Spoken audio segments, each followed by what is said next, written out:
Hello guys, so this is Rishabh and welcome to Upside Investment. Good morning good night नहीं बोलूँगा क्योंकि बहुत late हो गया है। It's 2:30 in night. So let's get straight the topic.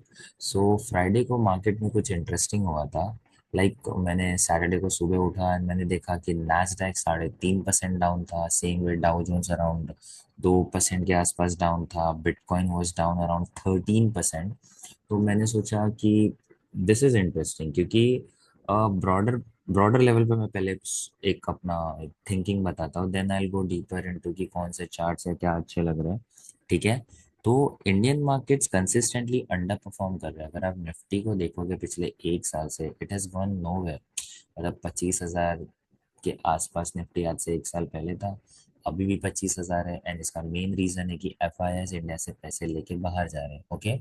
And ये हो इसलिए रहा था क्योंकि इंडियन इकोनॉमी में जो कंपनीज के क्वार्टरली नंबर्स थे वो इतने अच्छे आ नहीं रहे थे। ठीक है। बट सेम वे अगर आप ग्लोबल मार्केट देखोगे तो यूएस मार्केट बुल मार्केट में चल रहा है। कमोडिटी मार्केट्स में बुल मार्केट चल रहा है। गोल्ड देख सकते हो, यू कैन सी सिल्वर, सब जगह बुल मार्केट है। तो इसीलिए इंडियन मार्केट से पैसे बाहर जा रहे थे। तो इट वाज नॉट फेवरिंग अस। लेकिन अब कैसा है कि अगर यूएस मार्केट में करेक्शन आता है, क्योंकि आप अगर कोई भी यूट्यूब अगर खोलोगे मार्केट को फॉलो करते हो तो एवरीबडी सेइंग कि मंडे को क्रैश हो जाएगा या ऐसा हो जाएगा, बहुत ज़्यादा मार्केट गिर गया यूएस मार्केट तो वी शुड ऑल्सो फियर कि हम भी गिरेंगे।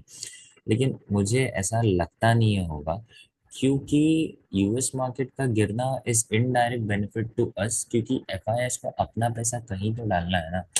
अगर उन लोग ने यूएस में कुछ पैसे कमाए हैं, they will reshuffle that money to emerging market. तो इंडियन मार्केट से ज़्यादा अच्छा ऑप्शन उनके लिए होगा नहीं currently.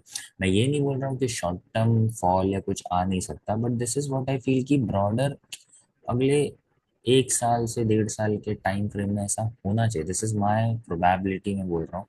I can always go wrong. और मुझे मार्केट में इस वक्त सबसे इंटरेस्टिंग सेक्टर ये लग रहा है, जैसे कि आप निफ्टी देखोगे it is really strong, bank Nifty is also strong, but मुझे कुछ भी बाइंग के लिए अच्छा लग नहीं रहा, क्योंकि बाइंग के लिए मुझे ऐसा चाहिए कि कुछ रिस्क रिवॉर्ड मेरा छोटा हो। ओके। सो इसमें मेरे को सी एन एक्स मेटल मुझे बहुत अच्छा लग रहा है, metal index. I show you why. सिर्फ बाइंग के लिए नहीं यार, this is good for shorting as well, क्योंकि आप देखोगे ये जो पॉइंट है this is all time high for the metal. ठीक है। ये जो पॉइंट है 10,300 के आसपास इंडेक्स का ये हाई है।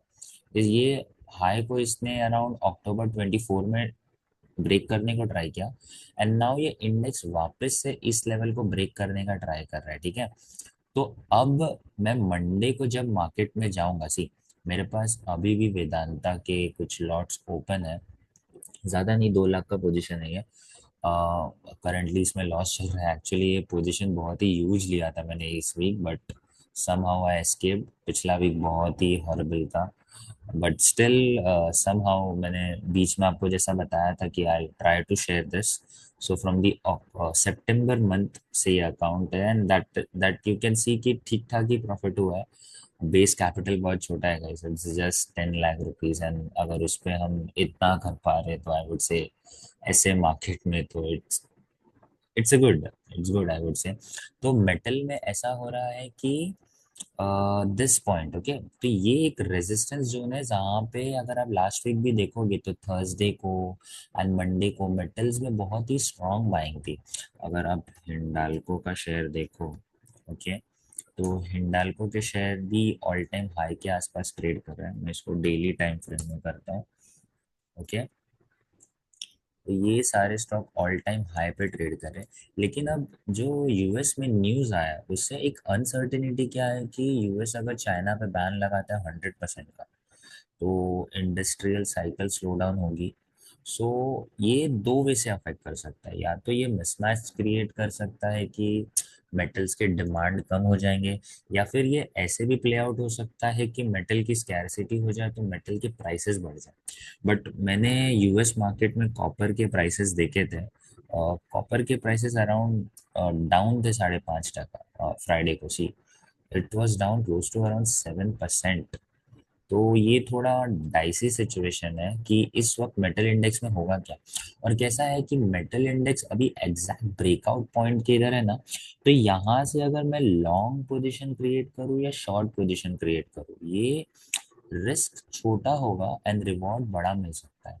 तो मंडे को लोग मीन्स पता नहीं लोग कैसे ट्रेड करेंगे, बट मैं ओपन माइंड से जाऊंगा कि इस इंडेक्स को मुझे ट्रैक करना है कि ये इंडेक्स में कुछ तो बड़ा हो सकता है गोइंग फॉरवर्ड नेक्स्ट वीक या नेक्स्ट मंथ कभी भी। तो I will go into this, और इसमें मेरे को जो मेरा सबसे मतलब क्लोजेस्ट मेरे रडार पे दैट इज वेदांता। वेदांता का अगर आप चार्ट देखोगे तो वेदांता अपने ऑल टाइम हाई से इसको मैं डे वीकली कर देता हूँ। सी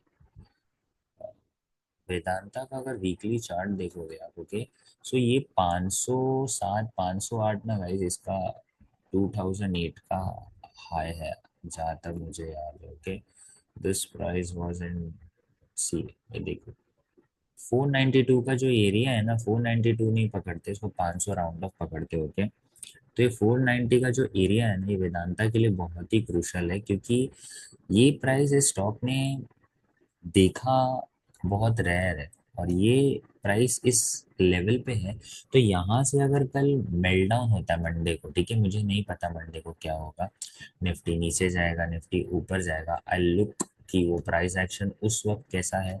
अगर मार्केट खुलता है गैप डाउन एंड अगर वो गैप को लो को ब्रेक करता है देन आई गो शॉर्ट, लेकिन अगर वो गैप को होल्ड करता है देन ऊपर जाने की कोशिश करता है देन आई गो लॉन्ग। और वेदांता में जो मेरा ये पोजीशन है इसमें 23,000 का लॉस है, आई गेस गैप डाउन होगा तो ये 60-70 के तक पहुंच सकता है ये लॉस, बट ये कोई बड़ी बात नहीं है, दिस इज नॉर्मल। लेकिन ये पोजीशन पे अगर अगर मेटल इंडेक्स फेल होता है ब्रेकआउट करने को, तो टाटा स्टील, वेदांता, ये सारे स्टॉक में ना ह्यूज फॉल आ सकता है। मतलब क्योंकि देखो कभी भी कोई ब्रेकआउट जब फेल होता है ना, इट फेल्स वेरी हार्ड। मैं आपको इसका एग्जांपल कैसे दूं, I will give you example. Infosys से ही देता आपको तो सी, इसको मैं वीकली चार्ट करता हूँ।